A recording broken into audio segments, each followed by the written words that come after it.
Hey book friends, welcome to the channel. I'm glad you're back. I'm glad I'm back. It has been quite the week and I apologize for my voice, but I am on about day 7 of COVID and it's just not letting up. But I have been reading so much because of COVID, because we've had a little bit more downtime, that I don't want to get behind on sharing all the books I'm reading and just I have so much to say. And so I thought I would hop on and do a quick Friday Reads video so that I could just share all of my thoughts with you guys.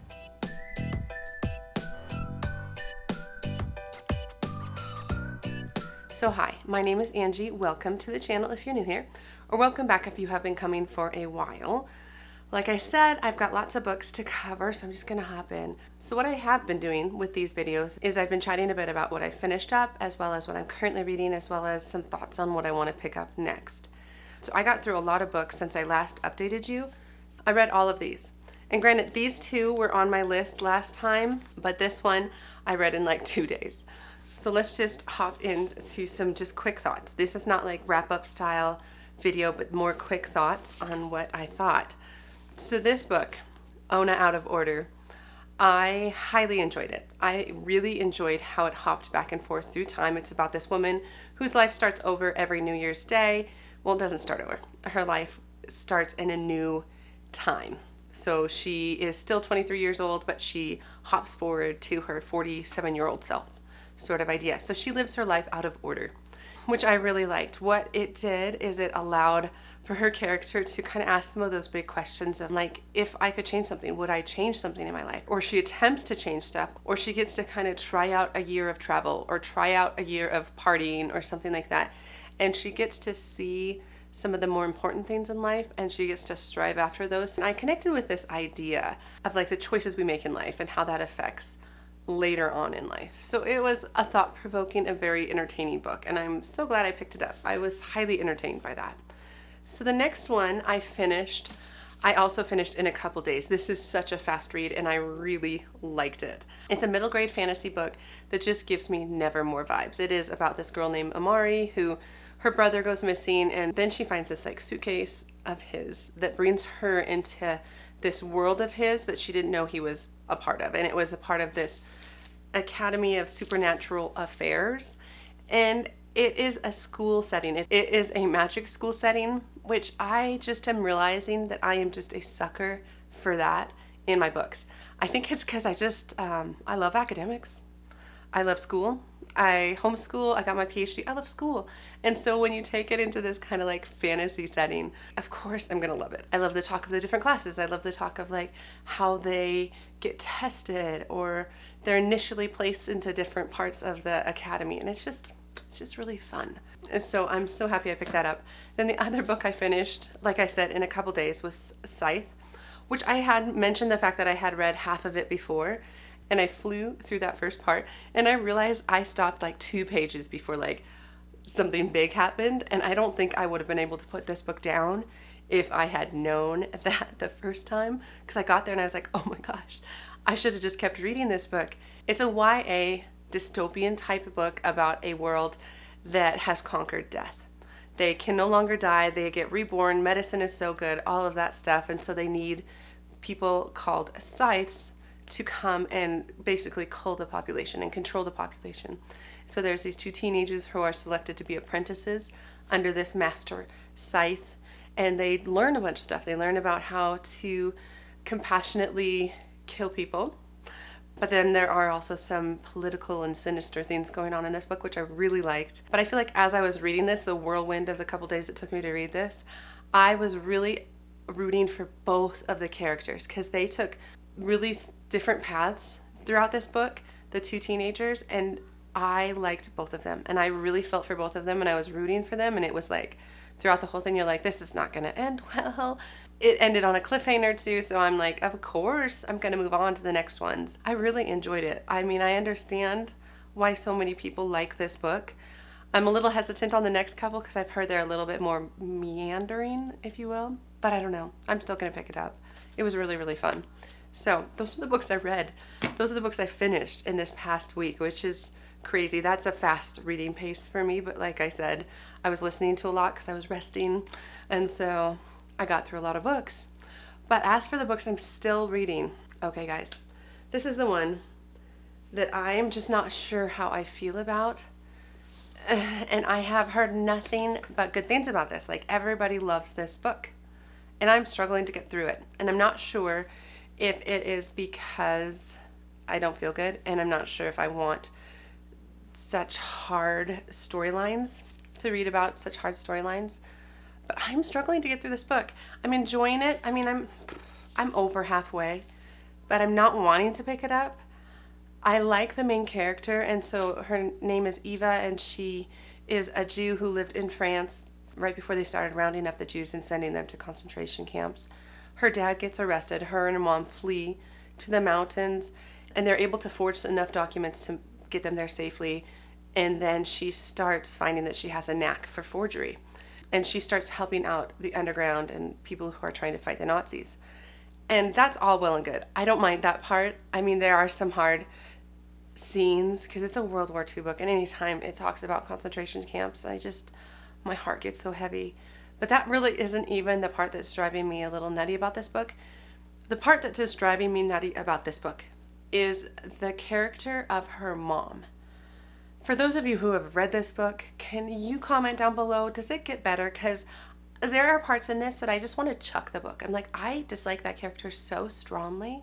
I understand that people process things in different ways, and the mom clearly lost her husband, not totally, but probably, lost her husband. And I don't want to, say that someone can't respond in a certain way by any means, but she's also a mom, and she's treating her daughter terribly. So I'm struggling with that part, and hopefully that's not too much of a spoiler. It's not really. The story is more about the forgery, but it is also about her personal life, and that part, I think, is why I just don't want to pick it up. I don't like that mom. I don't like her character or her voice. So anyway, for those of you who have made it further than halfway, let me know if it gets better, because it's driving me nuts, and I'm not picking it up because of that, which is just, there's a lot of things going on in my life right now, let's be honest. But anyway, that is one thing that's taking me a long time to read. So I picked up a couple mystery thrillers in the meantime, because that seems to be what my brain can handle. So I picked up this book, The Guest List by Lucy Foley. Pure entertainment. That's how it feels. It feels like a lot of similar tropes to And Then There Were None. And I've been listening to it while I was cleaning a bit, and I'm about a third of the way into it. It's entertaining. It's easy to follow. I'm not particularly loving any of the characters. I feel like there's some that maybe have some qualities, but I'm enjoying how they're setting the stage. You're kind of getting some sinister vibes from some things, but you don't know what's going on. We do have this flash forward to the night of the wedding. Sorry, this is about a wedding on an isolated island of this rich people, and all these guests are there. And then on the night of the wedding, somebody dies, it seems like. Or at least from what we have understood in those small bits that we have gotten, they have found a body and there's blood everywhere. So somebody has died. I don't know who it is. Definitely don't know who did it at this point, but it's setting the stage, and I'm really liking it. I've heard such mixed things about Lucy Foley's work, like The Hunting Party and this one, and then she has a new one coming out. So I thought I would give her a shot to see if I like her writing style. So that I am reading. It won't take me long. I'm listening to it a lot, so I'll finish that one quickly.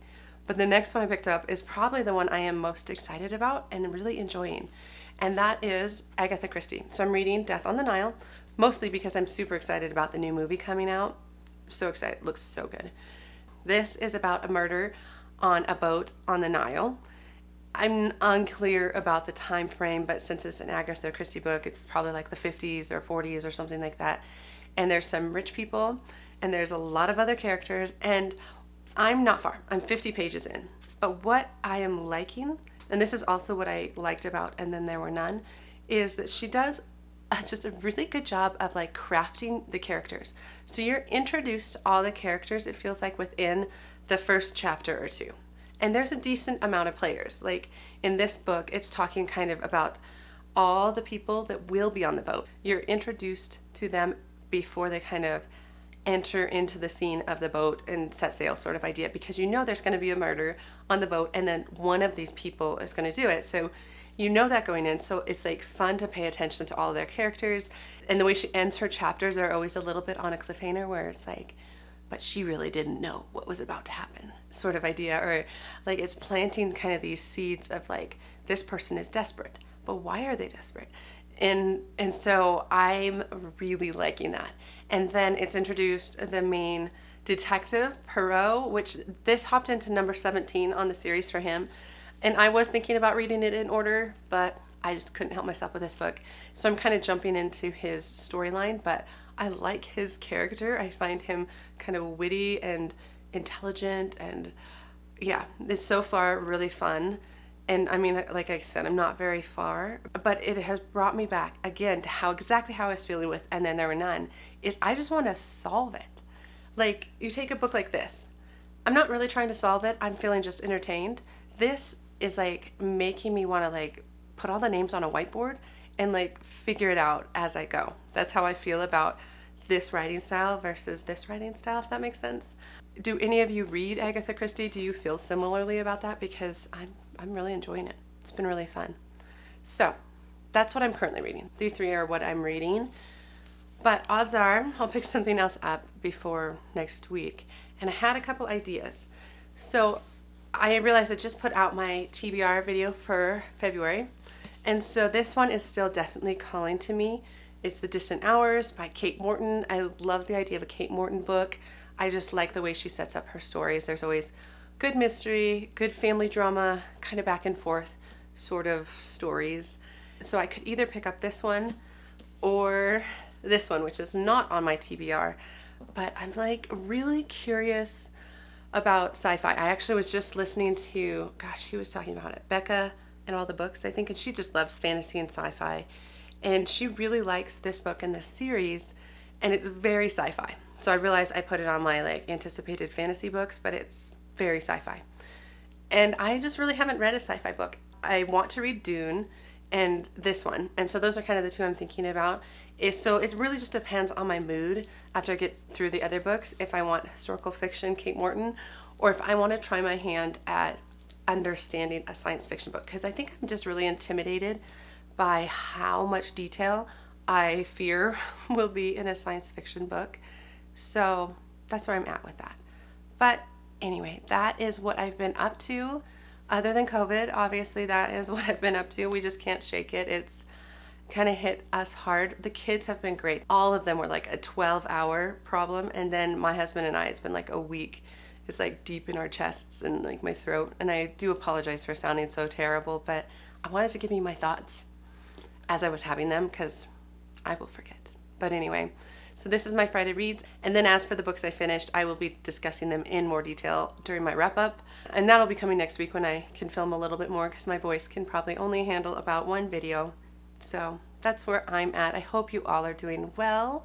Let me know down below what you're reading, what you're loving, if you've read any of these books, and any of your thoughts on those. I love that too. So hope you all are doing well. And I will talk to you sometime soon. All right.